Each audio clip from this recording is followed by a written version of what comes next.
This is our only chance. The last movie I saw in theaters was Sonic the Hedgehog on February 14th, 2020. I say this so you can hopefully understand the underlying desperation when I say that I really miss going to the movies. Aside from travel, it's probably the thing I miss most from the before times.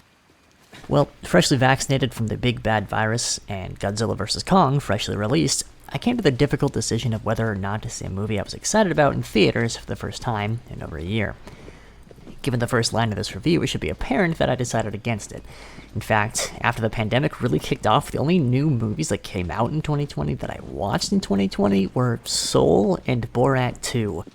Name a more iconic duo. But even minus the theater experience, there was something about watching a new movie, and especially this kind of movie, in this kind of year that hit me in a way I wasn't really expecting. In a year where a lot of our avenues to just having a good time are inaccessible or irresponsible, Godzilla vs. Kong just wants you to have an uncomplicated good time. After I watched this movie, I had a coworker ask me to give him a one-sentence review, and after thinking about it for a little bit, my answer was dumb, but in the best way. And that's all it ever should have been. And to be honest, I've been a little up and down on this franchise leading up to this movie. Gareth Edwards' 2014 Godzilla.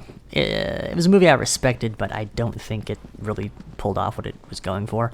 Right, the monsters are shot and animated incredibly, but, and you've heard this complaint before, the way that the movie constantly cuts away from the monster action starts to feel antagonistic at a certain point. Kong Skull Island, I thought, was pretty good. It's a shame Tom Hiddleston and Brie Larson are given so little to do, but I thought that John C. Reilly more than made up for the other bland human characters, but there's too many of them. King of the Monsters is what I was worried Godzilla vs. Kong was going to be, which is a movie that's afraid of being too dumb. As a result, King of the Monsters is about 50% good, fun dumb, and 50% eye-rollingly bad dumb. The monsters are cool, but once again, there are way too many human characters, and none of them are compelling. So, Godzilla vs. Kong. Something I've loved about talking about this movie after the fact is that every conversation eventually devolves into a schoolyard level back and forth of, wasn't that cool when, oh, but what about, and then there's that part where this movie has made grade schoolers of us all, that I loved it for that. It has such an infectious imagination. You almost get the sense that the director felt like this was his only chance to do a movie like this, so you might as well go all out. The fight scenes are just really well choreographed, and they're always legible. Even when a fight goes underwater, we can see the monsters clearly being silhouetted by bombs going off behind them. It's awesome.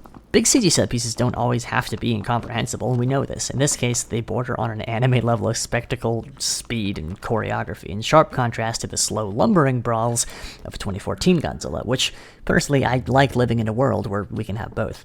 So, is there anything that doesn't work? Of course. The human cast of characters are, for the most part, divided into two groups. There's the Kong group and the Godzilla group.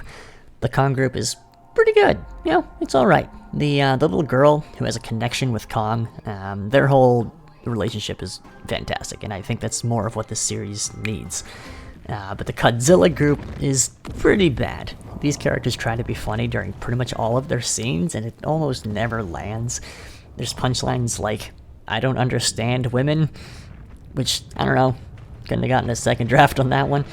They do actively drag the movie down in nearly all their scenes, but I found that once their scenes are over, it's easy to just completely forget about them. And that's partially due to how little of an effect they actually have on the plot. It's amazing how little would be lost if every one of their scenes were just cut out completely.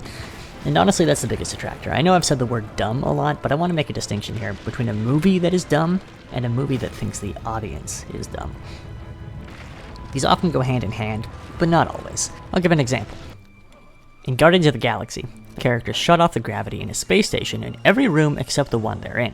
This is made incredibly obvious visually that this is what's happening, but still a character feels the need to remark, "You turned off the artificial gravity everywhere but in here." That's treating your audience like they're dumb. For a counterexample, there's a scene early on in Godzilla vs. Kong where a character encounters this big mechanical sphere that's emitting this really distinct sound. And then later on, when Mechagodzilla is in the mix, we see the same character kind of focusing on Mechagodzilla's face, and when we zoom in, we hear the same sound, and the realization that we're meant to have is, oh, that thing from earlier in the movie was Mechagodzilla's eye. And as soon as I had that realization, I instinctively braced for a character to say that exact thing or something like it out loud. But it never happened, and I sighed a sigh of relief. From what I've seen, there was a fairly significant amount of scenes cut from the movie to get under 2 hours, and part of me wonders if most of what was cut was just characters just stupidly explaining what's going on around them. Thank God there's very little of that in this movie. This movie knows what it is. It ends with Kong happily swinging around in the hollow center of the earth, while the air that I breathe plays in the background. You can't beat that. I give Godzilla vs. Kong a 7.5 out of 10. Hey, hope you enjoyed this review. And if you did, why not subscribe to see more like it? Or you could head on over to twitch.tv/Razi at Astra for some good old-fashioned goofs. Either way, I'll see you next time.